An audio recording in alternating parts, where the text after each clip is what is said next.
We are now live. Okay, hello everybody. Hello British Columbia. My name is Chris Reagan. I am chair of Canada's Eco-Fiscal Commission, and welcome to our second Google Hangout to discuss our latest report, which is called Choose Wisely. It is about revenue recycling of carbon pricing revenues. And if I were really together, I'd have the report in front of me. Here it is. You see, there's the report. It's called Choose Wisely, and it is all about how provincial governments who are either currently pricing carbon or are thinking about pricing carbon should think about the second half of the policy. And the second half of the policy is, if you're going to generate some revenues, you have to decide what to do with those revenues. In our report, we talk about 6 different options that are kind of popular options for governments to use to recycle the revenues. One is giving money back lump sum equally to all households. One is to cut personal or corporate income taxes. One is to provide transitional support to emissions-intensive industries. That's the first 3. Then we talk about reducing public debt. We talk about investing in clean tech. And we talk about using the funds to finance critical public infrastructure. Those are the 6 options we talk about, and we talk about the various trade-offs involved, and we talk about how those trade-offs look a little different in different provinces. So yesterday we released the report. It's live on our website, and we had a hangout in Alberta where we talked about the issue as it applied to the Alberta economy. Today we have 3 experts who are all geared up to talk about how recycling should take place in British Columbia. So the 3 people that we've got are pretty wonderfully positioned to talk about this. The first person is Colin Hansen. Colin Hansen is the president and CEO of Advantage BC, and he used to be, between 2008 and 2011, he was the Minister of Finance in British Columbia and Deputy Premier.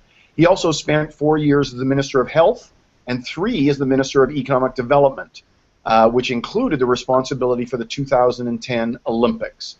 So he knows a few things about how to do things in British Columbia. Marc Lee is a senior economist in the BC office of the Canadian Centre for Policy Alternatives. He writes on a range of issues, including carbon pricing.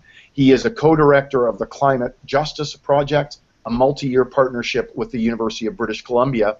As a McGill professor, I have to just point out that many, many, many years ago, British Columbia started its life as an offshoot of McGill. That is not really apropos of anything except that. Merran Smith is our third person, Executive Director of Clean Energy Canada. She is a fellow at Simon Fraser University's Centre for Dialogue. She currently serves on BC's Climate Leadership Team and Vancouver's Renewable City Action Team. Just in case you don't know, BC's Climate Leadership Team is the group of people that is currently thinking about, has thought about, and has issued a report about what the next phase of British Columbia's climate policy should look like. So we are very lucky to have these 3 people to talk today about this issue of recycling. One final comment, you can send questions in to us and we will go through them and hopefully use them in our discussion later on. You can send questions, you can see on my little name tag there, you can send them by email to info@ecofiscal.ca, or if you are Twitter savvy, you can send them to hashtag revenue recycling and hashtag BC. So without further ado, let me, I'm going to ask each of our 3 panelists to give us in 2 minutes, a very sharp view of what they think BC should be doing to recycle carbon pricing revenues. Just so you know, these days, annual revenues from BC's carbon tax, which is a $30 per ton tax, it's generating about $1.3 billion a year, give or take, and the policy is currently designed to be revenue neutral, so all of that money is going back into lower personal and business income taxes and some some checks to low-income households. So that's the current policy. I'm going to start with Colin Hansen. Colin, what do you think the BC government should be doing, both now and frankly into the future, with carbon pricing revenues? Well, I think, as a touchstone, I would like to point to page 1 of the Choose Wisely report that was released today, and the headline on that introduction page reads, "The primary objective of carbon pricing is to reduce greenhouse gas emissions."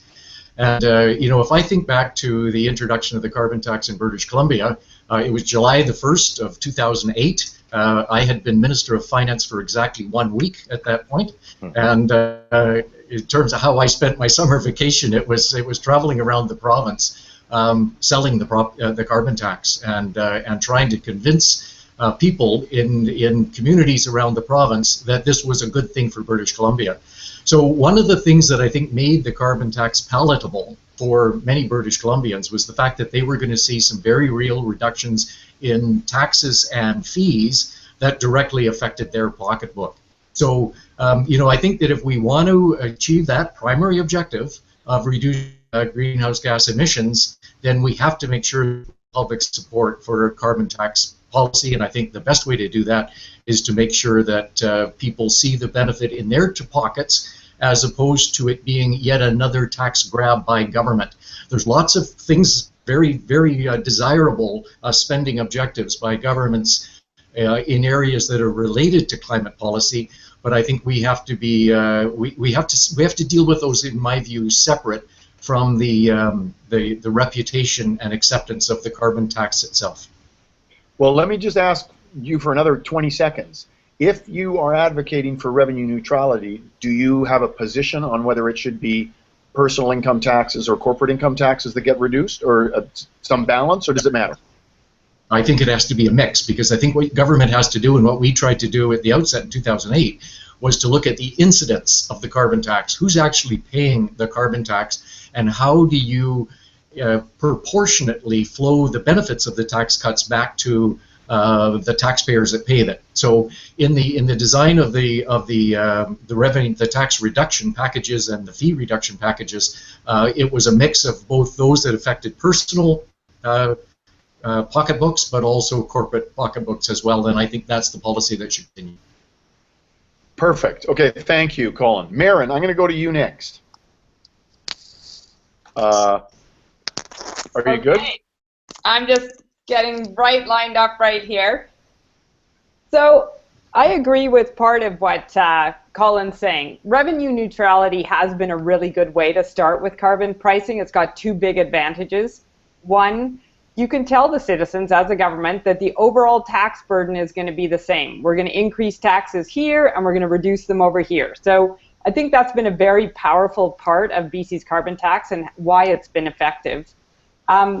Secondly, if you use the revenue neutrality, it's very hard to get rid of the carbon tax. If a government came in and wanted to do that, they would have to increase your income tax and your corporate taxes, and nobody wants to do that. So that's been very powerful. But we've had the carbon tax now for getting on to 7-8 years, and the public actually doesn't believe that it's revenue neutral. They don't understand it's revenue neutral, and their income tax reductions were a long time ago. So the other part is the public actually wants to see that money going to solve the problem, and I think it's time that we get more bang for our buck out of the carbon tax. And so I would advocate that we keep the $30 that we have right now, the $30 a ton, we keep that revenue neutral, and that we increase the carbon tax as the climate leadership team has recommended. We need to increase it. It's our best tool for fighting climate change. And we use those new revenues from the increase. We increase it to $40 a ton. We take those new revenues and we put them into technologies, low carbon technologies, to help solve the problem, reduce emissions, whether that's with industry or whether it's for households or transportation. So that's what we advocate. That's what I'm advocating. But I want to make sure that we are clear that the first thing we need to do with the revenues, though, is make sure that low-income households are kept whole. We can't have a tax that's regressive on low-income households. The second one is since we're at $30 a ton and others are catching up, but nobody's caught up to us yet, we need to protect our trade-exposed, energy-intensive industries. And so we would do that, and then we'd take any new revenues, put them to solve the problem, get more bang for our buck. And I think it would be a key way for BC to take a next step forward and actually start having our carbon emissions go down, because I don't know if you know this, Chris, but BC's carbon emissions, in spite of the carbon tax, they were going down, but now they've slowly started to creep back up again. In aggregate terms? Correct. As opposed to per capita terms. Okay, so just to summarize you, I think, keep, for the $30 that's currently there, keep the tax structure as it is. As the price goes up, protect the low-income households, so that's some sort of transfer. Protect the emissions-intensive industries. Once you've dealt with that, then you're going to take the rest and you want to actually invest those into some form of emissions-reducing projects. Correct. Okay, perfect. All right, perfect. Marc Lee is number 3. Well, let me start by building on what Merran said. BC's greenhouse gas emissions have been going up every single year since 2010. So with the recession in 2008 and 2009, we saw a drop in BC's GHG emissions, but that was true in other provinces as well. Since 2010, every single year they've been going up, and the last data year we have for it is 2013. So we'll see how things are going. But the main ambition of the provincial government in BC is to launch a liquefied natural gas industry. And that would actually completely blow BC's ability to meet its targets out of the water. So where does carbon pricing fit in all of this? I mean, I think carbon pricing is interesting because there's this whole subset of institutions and think tanks that have really embraced ideas like revenue neutrality and carbon pricing. But for no other tax do we do that. When we talk about taxes on alcohol or cigarettes, no one ever says that you have to return that money back through tax cuts. We have fuel taxes in BC and in other provinces and nationally. And in fact, we use those taxes to pay for infrastructure. The Building Canada Fund at the federal level is basically funded by the fuel tax. And fuel taxes you can think of as a carbon tax on a smaller tax base. So we're already doing carbon pricing in Canada. We're already using it to do things like fund infrastructure. And I think it's a logical extension that for the carbon tax that we were to introduce nationally or increase carbon pricing provincially, that we want to reinforce climate action. We need infrastructure, we need collective action and structural changes to get ahead of the curve.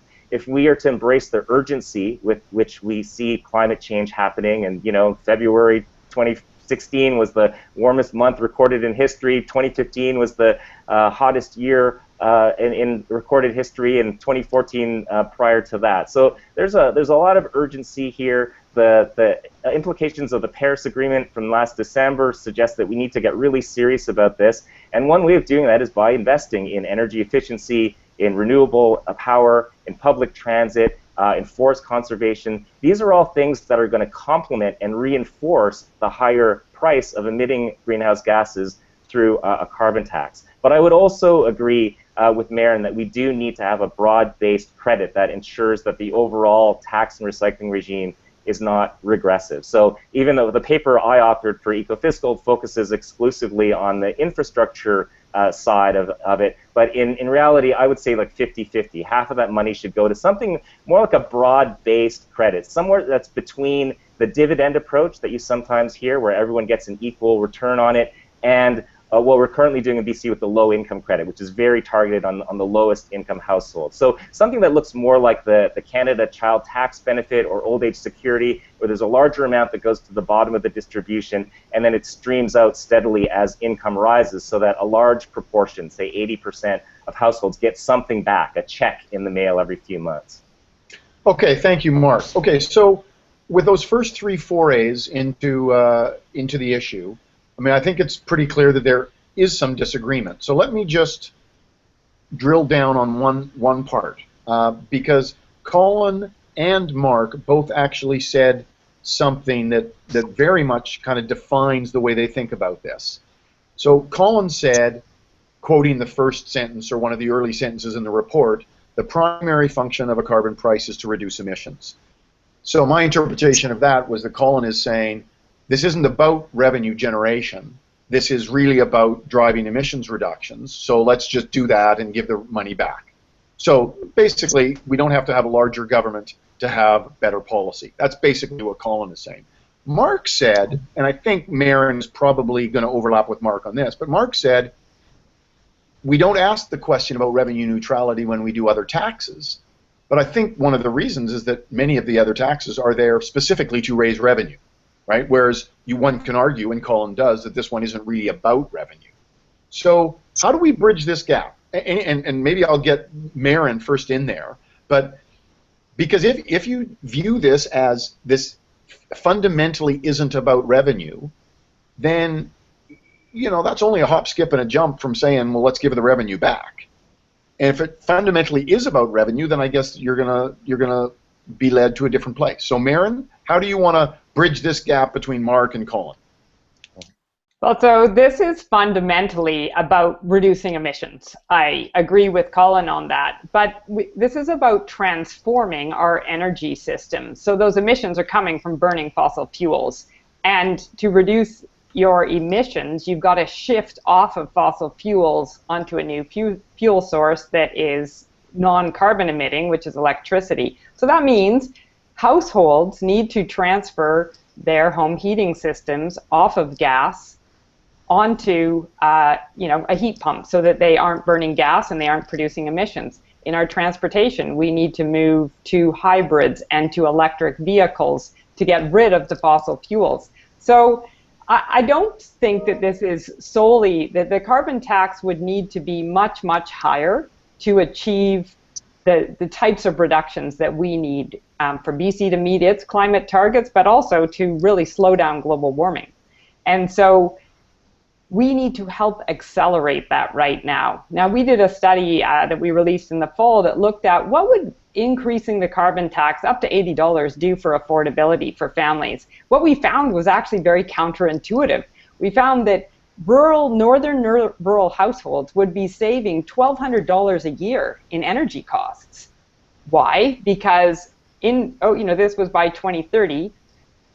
Over the course of 15 years, they would need a new furnace. And instead of buying a gas furnace, they would swap it out and put in a heat pump.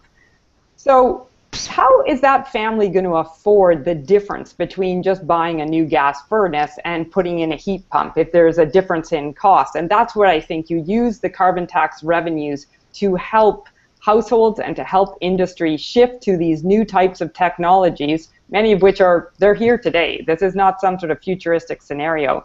But there's a price difference, and we need to help people get over that.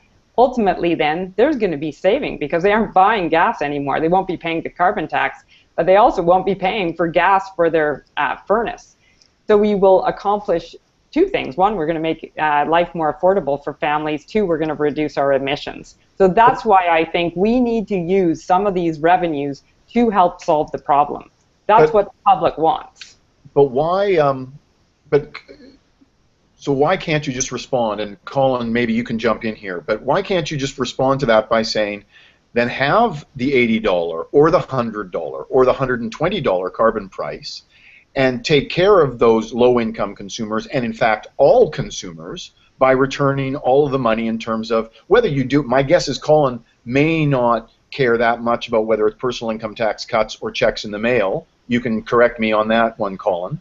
But why can't we rely on the price to actually drive the clean tech and the price to reduce those emissions? But why do we really need to have an overall increase in the scale of government to do this? Colin? So I totally agree with that. I have great confidence in the individual consumer, but you have to leave money in their pockets if they're going to make those choices to buy an electric vehicle or to change their furnace in their stove, as Merran has said. I think too many governments around the world that are contemplating carbon pricing are seeing it as a revenue stream, as something we're going to have all this money that we can do fun things with, and new infrastructure or whatever.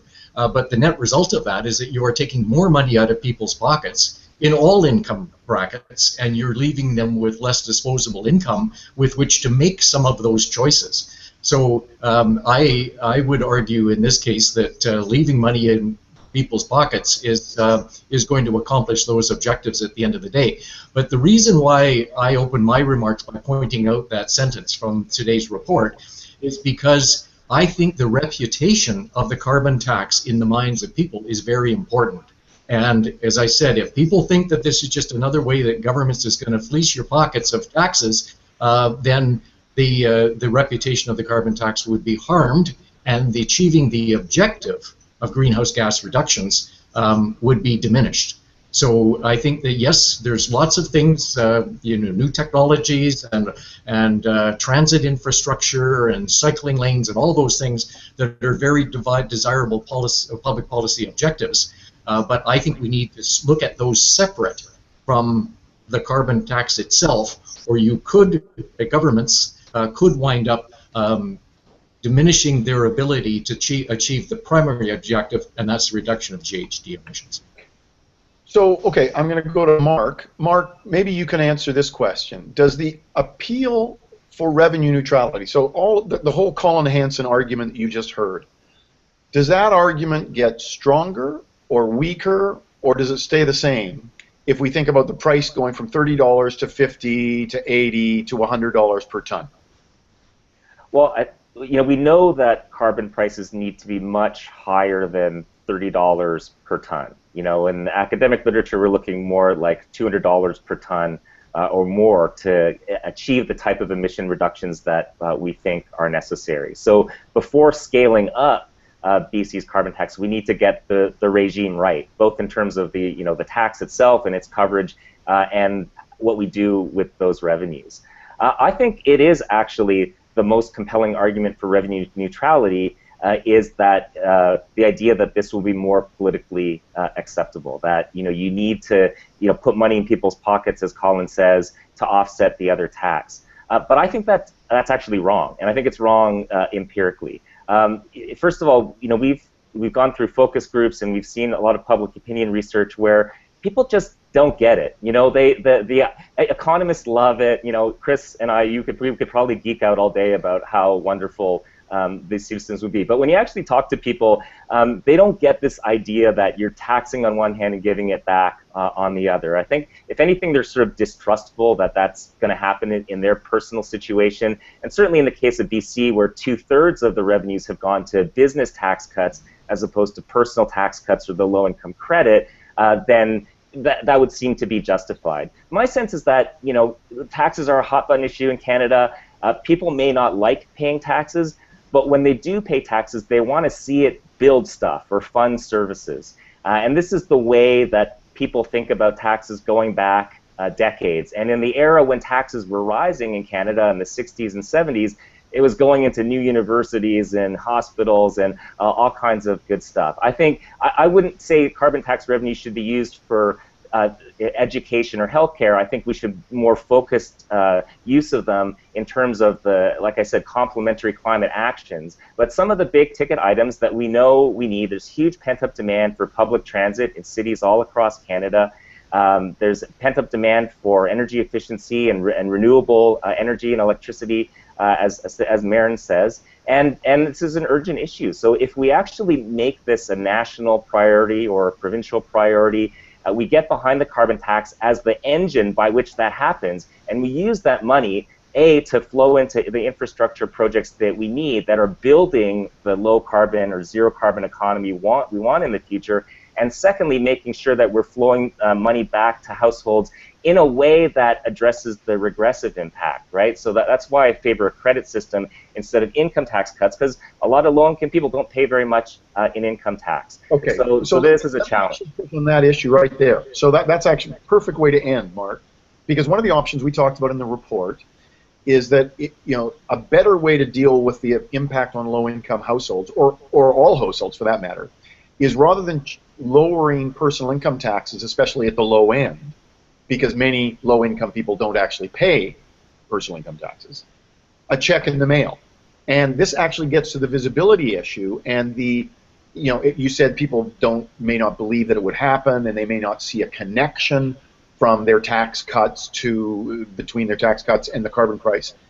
But Lars Osberg, in his paper that we used as an input into our report, I mean, he argued that the fee and dividend approach, where you're taking 100% of the revenue from the carbon price and you're returning it in lump sum checks every quarter, if you like, right, to households, it would be very visible. They would see it right there. They would see a connection. They would get that check every quarter or every whatever.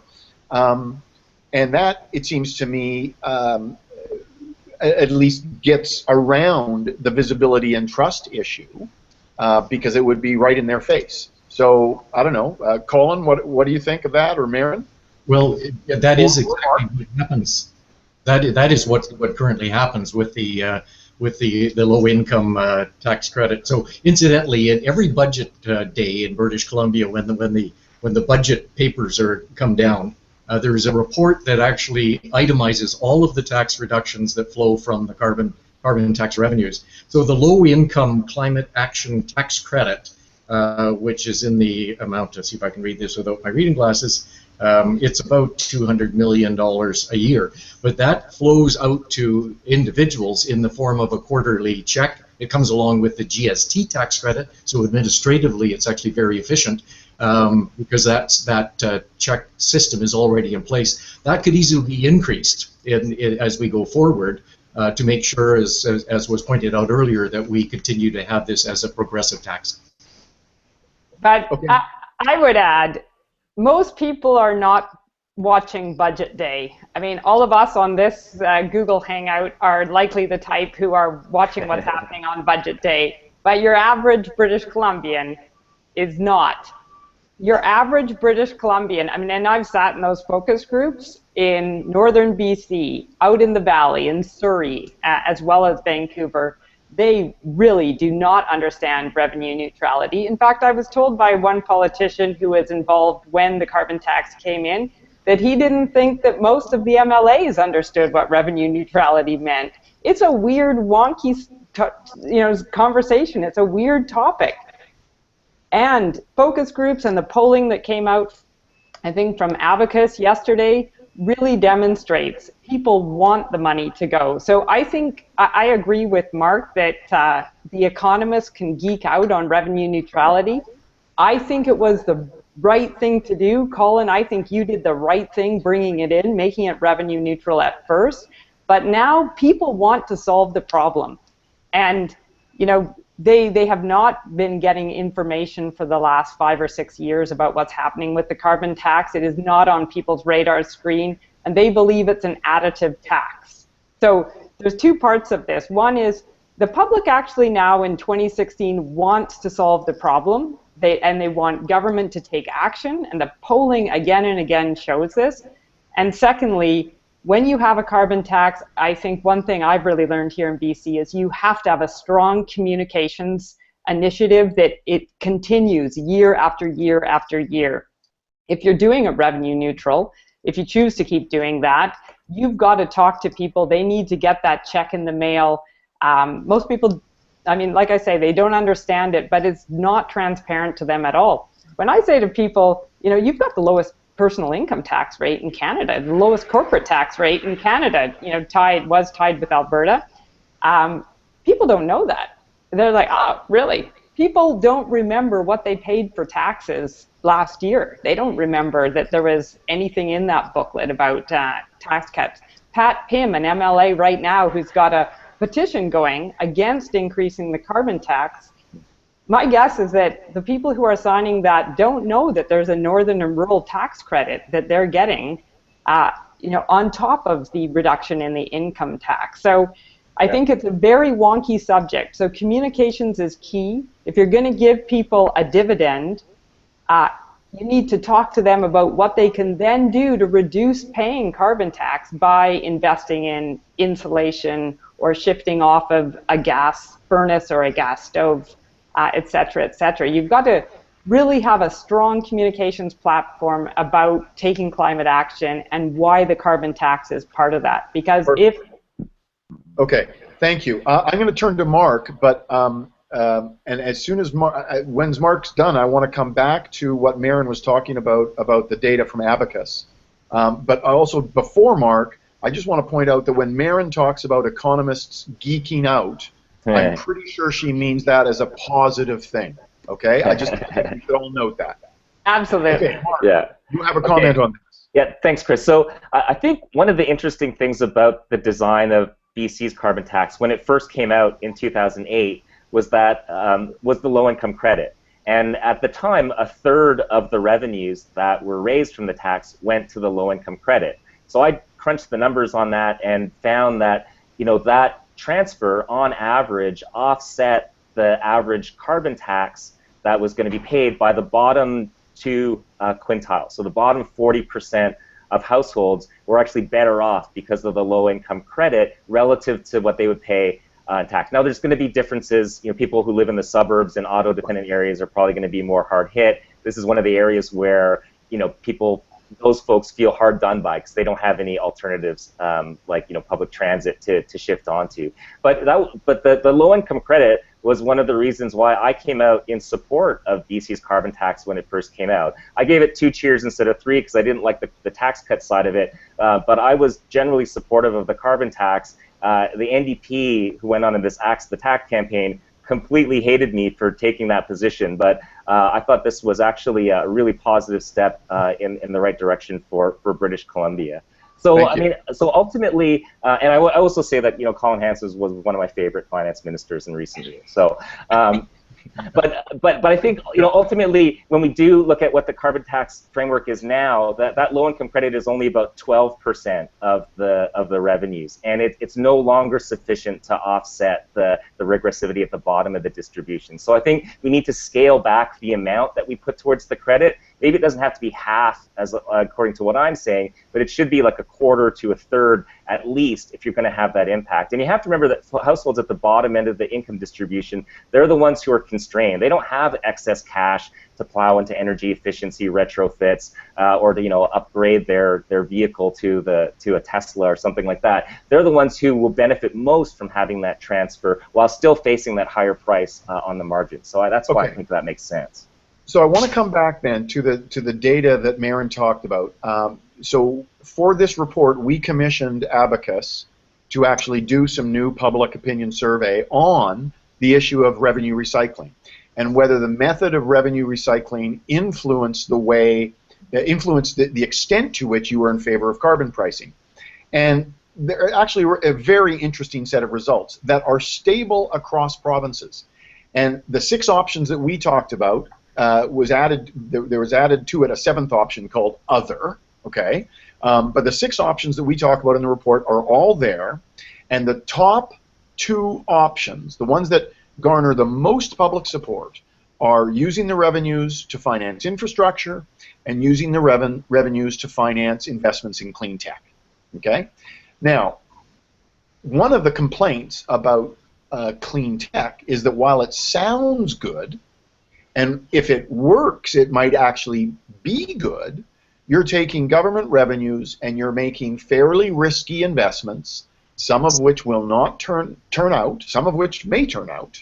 And there's always a danger also that investments or subsidies or promotional policies also become highly politicized. So let's talk a bit about that. How easy is it for governments to actually directly support clean tech? And I'm going to start with somebody who's been in the government. That would be you, Colin. Well, I think that that this government is supporting those kinds of initiatives, could government be doing more? Yes, obviously, but again, I would argue that we need to address some of those desirable initiatives separate from the conversation around the carbon tax, because, well, I come back to the point I made earlier, is I think that you've got to make sure that the reputation of the carbon tax does not get undermined by people thinking that they're being fleeced for yet more taxes. But so, yes, government is doing lots of initiatives. There's some great incentive programs for new technologies, SR&ED credits for research. Those are all things that need to be continued and probably enhanced. Okay, so I think what you've just said then is you're not opposed to governments carefully investing in supporting low-carbon projects, clean tech, but you don't need more revenues to do it. So, right. So it seems to me then what you need then is to reduce other spending in order to free up resources to make these investments. Is that what you're saying? They should become priorities for government. As government is looking at the endless list of priorities that need to be sorted through, and this obviously needs to be a high priority.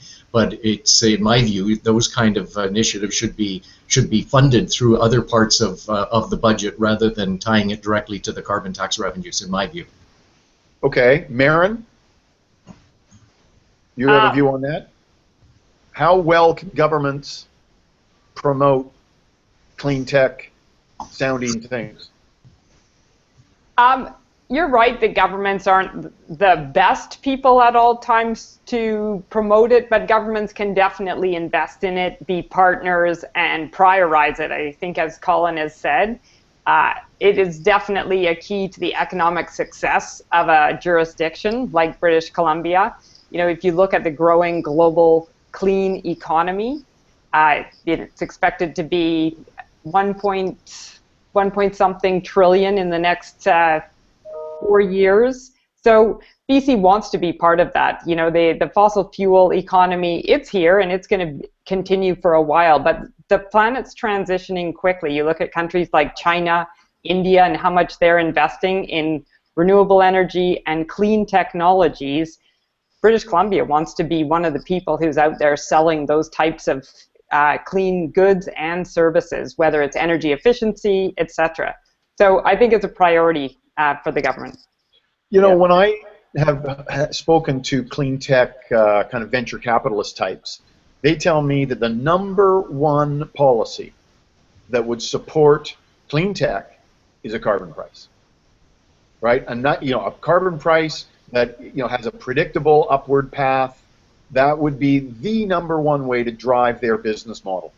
So, I mean, one can understand somebody saying, well, let's do the carbon price, let's give the revenues back, and of course the carbon price will drive the clean tech industry, and that's great. That's how it will have to drive the transition. Marc? Well, here's an interesting example of clean tech innovation. It's called the Neighborhood Energy Utility. It's in the city of Vancouver. It's basically a district heating system that was built for what was the Athletes Village, but is now the Southeast False Creek neighborhood. And it basically gets 70% of its energy by capturing the heat that comes from the sewer system, and then uses heat pumps to extract that heat, circulates it, and basically provides heat and hot water to now thousands of units of new housing. Great example of innovation in the Canadian context. Prior to that, it had only ever been done in Norway and Japan in a couple sites.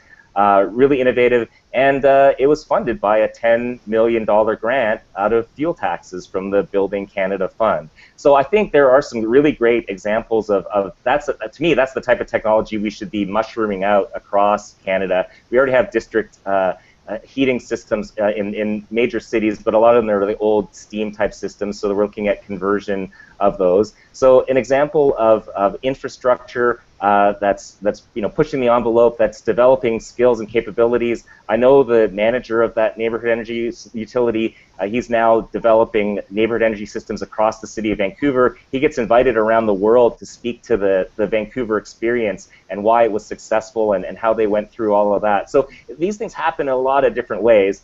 I would also think, I think there's a bit of a veneer around technology that we all love because we're all, fairly addicted to our gadgets and whatnot. But realistically, we know that existing technologies can get us to zero carbon. We just need to actually make the choice as a society to invest in those and make those happen. And I would recommend Marc Jacobson's work at Stanford University, who's modeled this all out. You know, it's not even nuclear or biomass. A lot of it is you know, just wind, water, and solar technologies. And he calculates down to the number of windmills you need in order to build these systems. So let's invest in that stuff too. Certainly, I'm supportive of new investments in technology. We have to accept that there will be winners and losers as that happens. That's part of a broader conversation and lessons from industrial policy that we've made in Canada and other countries over the years.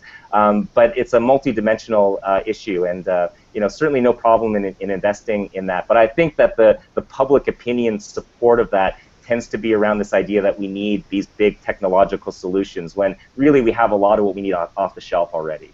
Okay, so I'm thinking when we're talking about investing in low carbon technologies, we're not just talking about new innovations. We're talking about investing in low carbon infrastructure that is going to support cities, families, and businesses transition to a low carbon system. So, for instance, electric vehicle infrastructure.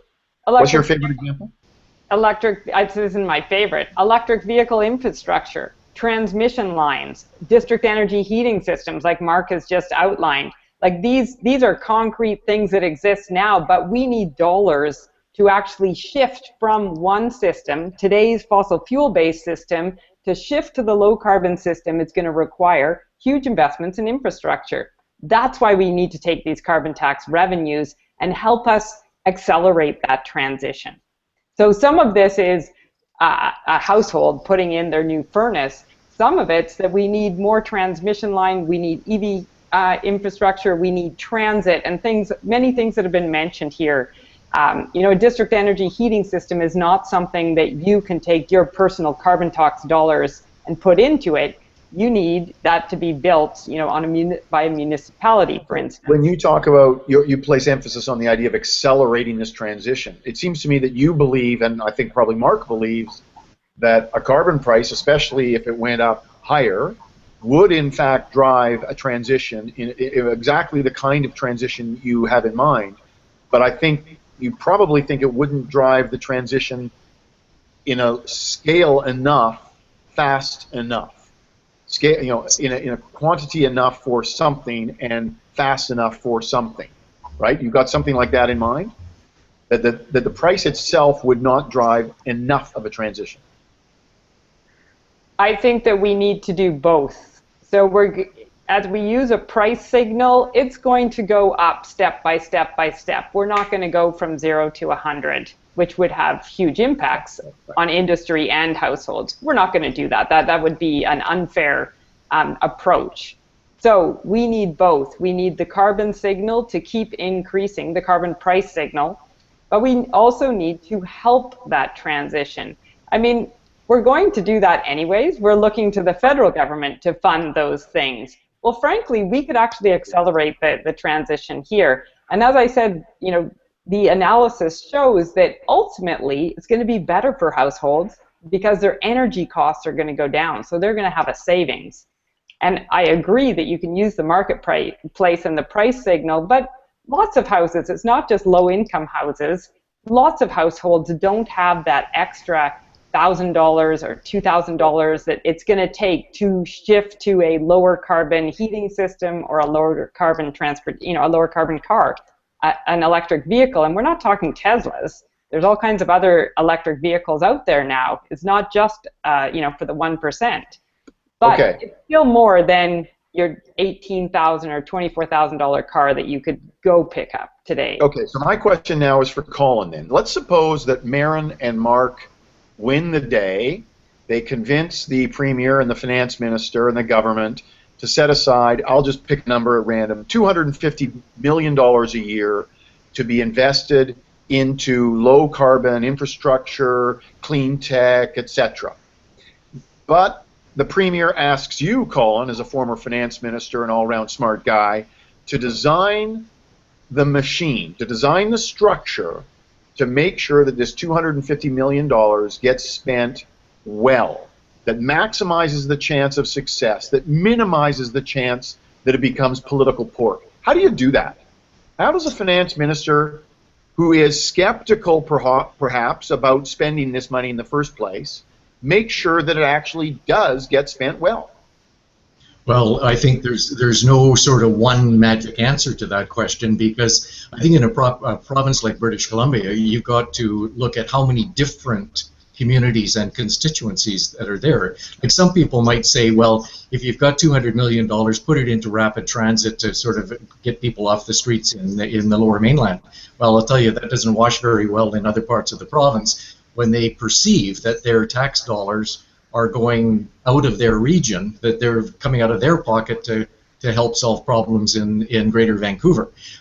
So I think there has to be a mix of programs, which is why there is that mix of recycling that is currently in place now, in terms of reduced fees and reduced taxes. That some of them are specific to the north, some of them are specific to smaller communities, some of them are specific to low-income groups. So I think that you would have to come up with a mix of programs to make sure that everybody, regardless of where they live in the province, felt that government was listening to their particular concerns and issues. So one of the questions that we had sent in from Jan was, you know, to what extent should people feel kind of entitled to participate in this discussion about, I mean, members of the public, to discuss, you know, how revenues get recycled. It just seems to me, actually, from things that all three of you have said, is that transparency kind of requires that people are involved, that we're paying attention to what their preferences are expressed through political polling, but that the transparency also, you know, it kind of helps them engage in how that money is being spent and listening to what the people need. I mean, does anybody want to add anything to that? Well, I'll jump in, because I think that, you know, yes, there does have to be a consultation process, and people have to feel that they've had the opportunity to participate. But I think the way that we engage the public on these kinds of consultations needs to change. You know, focus groups have their place, but they also have their limitations. Polling, you know, I'm increasingly skeptical about you know, whether polling is a really good tool. It's a tool. But you know, it's things like at the community level where you have public hearings and public meetings. They cater to the 1% or 2% of people that come out to those kind of events. So I think we need to engage new technologies, online strategies, so that people from the comfort of their living room with their computer can feel that they're having meaningful input. But most importantly, governments have to make sure that the public knows they are being listened to as we go through those consultations. Do you think if Christy Clark offered a Google Hangout to the people of BC to discuss revenue recycling, there would be very many people that would sign up? I would. I would. I would. Okay, another question from Laura is a question about really questioning whether the BC carbon tax is indeed revenue neutral, suggesting that it appears, depending on what you read, it appears that it has been revenue negative, that the government has actually reduced other taxes more than the revenues that they have collected through carbon. Do any of you have a view on, number one, whether that's right, and number two, on whether you particularly care one way or the other? Well, it is correct. In fact, you know, government in the tax cuts that get listed in that accountability document every year, the tax reductions in fees and the dividend tax credits, you know, those do exceed the revenues, and I think that's appropriate, because I think, again, it comes down to the credibility of the carbon tax in the minds of the public. And I think if it was the other way around, even if it was only by a couple of $1 million that did not get returned, that would become the controversy. So I think government has always shied on the side of making sure that the revenue reductions exceed the carbon tax revenues. Right. I mean, you can also think of this as there's a revenue neutral carbon tax plus there's some tax cuts. Right? I mean, Marc or Merran on that issue? Well, I was just going to add that on the transparency side, I think the public really wants to see that. So I agree, all forms, focus groups, polling, town halls, they all have their limitations, but there are ways that we can understand what the public's thinking. And one thing that came out over and over again is the public wants to see it. They want a website where they can see these are the dollars coming in and this is what they've gone to do and this is how it's reduced our emissions. They're excited about that. They want to see that. They believe in this future that is lower carbon. There's lots of data on that. So they want transparency. And I think, Colin, I actually have huge respect for you as well. You did a yeoman's job out there spending your summer, and you did lots of talking to the public about the carbon tax when you were the Minister of Finance. It was fantastic. We've really not had that kind of thing. So the public is, the transparency is going to be a critical piece to moving forward. And part of the funny way about the tax cuts right now here I'm going to talk sort of economic geeking out, nerdy tax policy stuff, but I think that, I think it was you put the carbon tax in, the government did, it was excellent, but it might need a bit of tweaking. So right now they have to guess how much revenue they're going to get in the next year and make the tax cuts accordingly. It would probably be helpful to actually shift that a year so that in 2016, they could give you tax cuts based on what was brought in 2015. That would probably be a better way to go about it. And we could probably make that tweak now while we go through this next phase, which, as I would suggest, would include increasing the carbon tax and putting us back onto the path as it was when Colin brought the carbon tax in, which was annual increases to the carbon tax. So we keep sending that price signal. So, Merran, you're on the climate leadership team. Your report recommended, among other things, that as the price goes up, you recommended not reducing income taxes. You recommended reducing, by some amount, I'm not quite sure, the provincial sales tax. Do you want to give us a quick précis about what you were thinking? Sure. So, as the climate leadership team, we had 18 people from business, municipalities, First Nations, academics, NGOs, and we came to a consensus -1 on one policy. We thought that we should stay within the revenue neutrality and keep that approach. However, what we really heard from businesses and from consumers alike is their real dislike, their distaste for the PST. So we thought that could be a new place where you could reduce the taxes, keep it revenue neutral or more or less revenue neutral, reduce the PST, which is something that people really don't like. You could also probably make that clearer in communications about the reduction. This is another great example of how, what I quite often say, economists and normal people generally don't overlap, because economists love things like the GST and the HST, but of course, the GST is the most hated tax in Canadian history, probably always will be, but we will, speak at great length about why, if you have to raise some revenue, a GST is actually a good tax. I've got another question that has just come in. It's a really cool one. Should we be putting some revenue, or let's just talk about, some effort by government, but that's going to require resources, to improve education on the urgency of this issue? Because some people may like to think about, how the project gets advanced with the revenues, but some people probably would still need to know about climate change, about the real costs that are occurring. So is there need for that, or are we beyond that now? Marc? Well, I would argue that, putting some of the revenues towards public education and dialogue, as you mentioned before, some more meaningful discussion about how we go about these things should happen.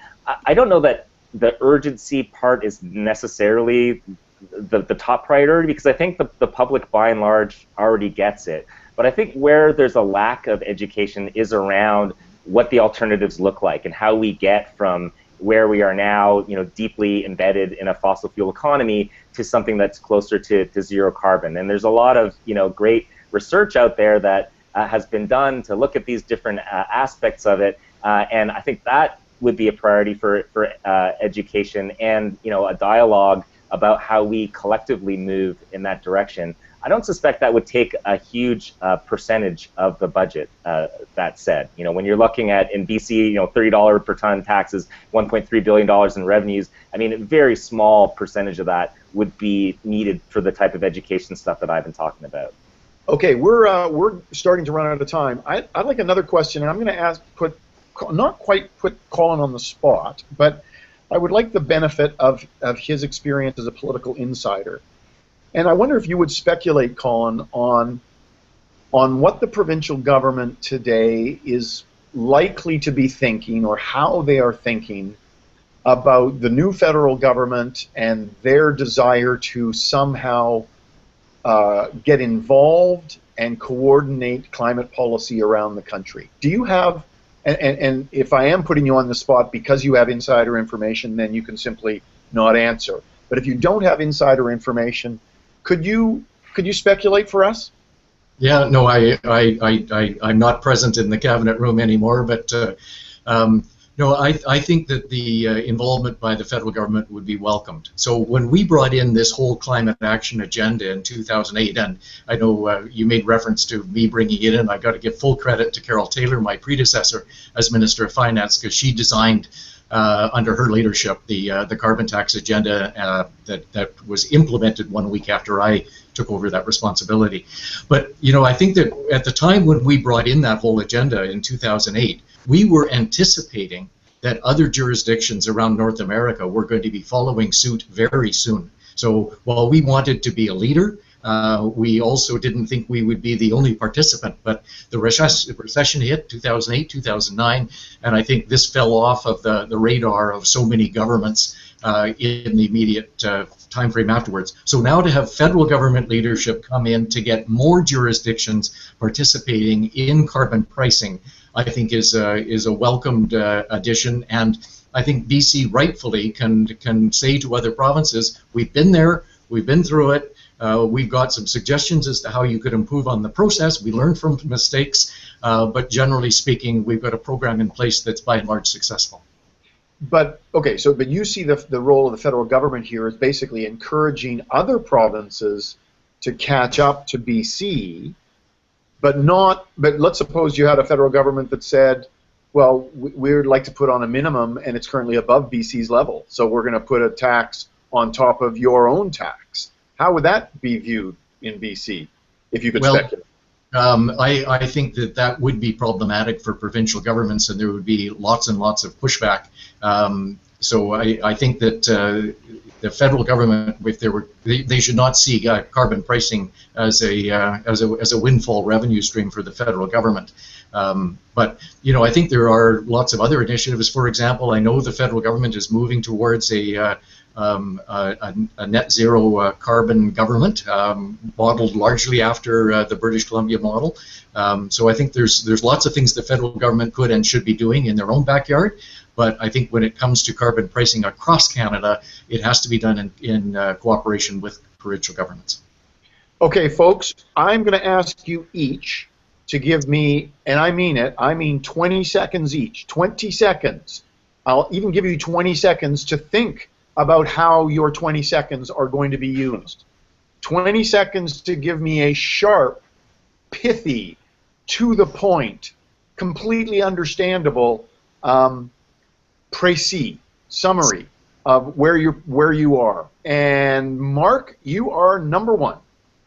This is your last 20 seconds. Let's get serious about climate action. We can't say we want windmills and pipelines like the Prime Minister's saying, and we can't say we're having LNG and climate action, which is what Premier Clark is saying. Let's get serious about climate action. Let's use the carbon tax and increase it and use the revenues to reinforce that climate action.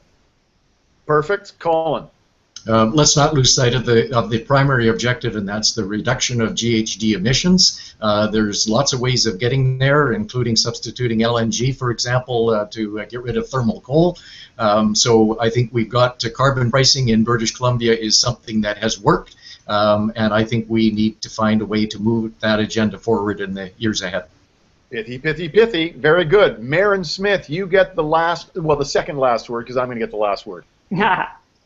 BC's carbon emissions are going up. You can't be a climate leader if your emissions are rising. We need to take action now. We've had some really good tools, such as the carbon tax, and we need to get serious. We need to take action now, and we need to get more bang for our buck out of this carbon tax and use it to help fund infrastructure and technologies to reduce carbon emissions further. British Columbians want that.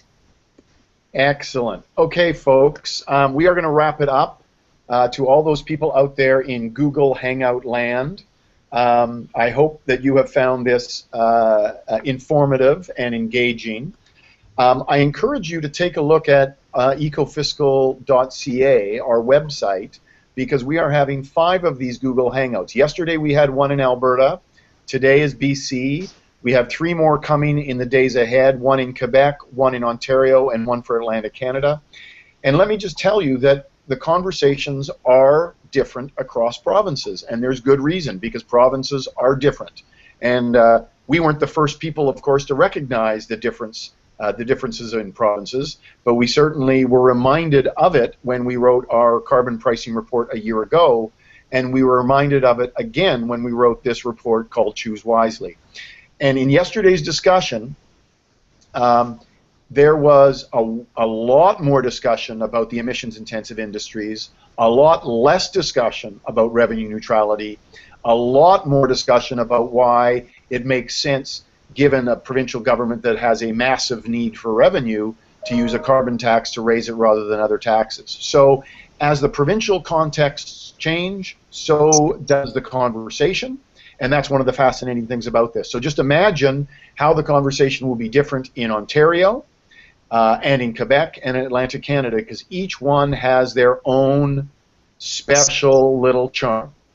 So I want to thank Colin Hansen and Merran Smith and Marc Lee very much for being with us today, and encourage everybody to check out the report if you haven't done it.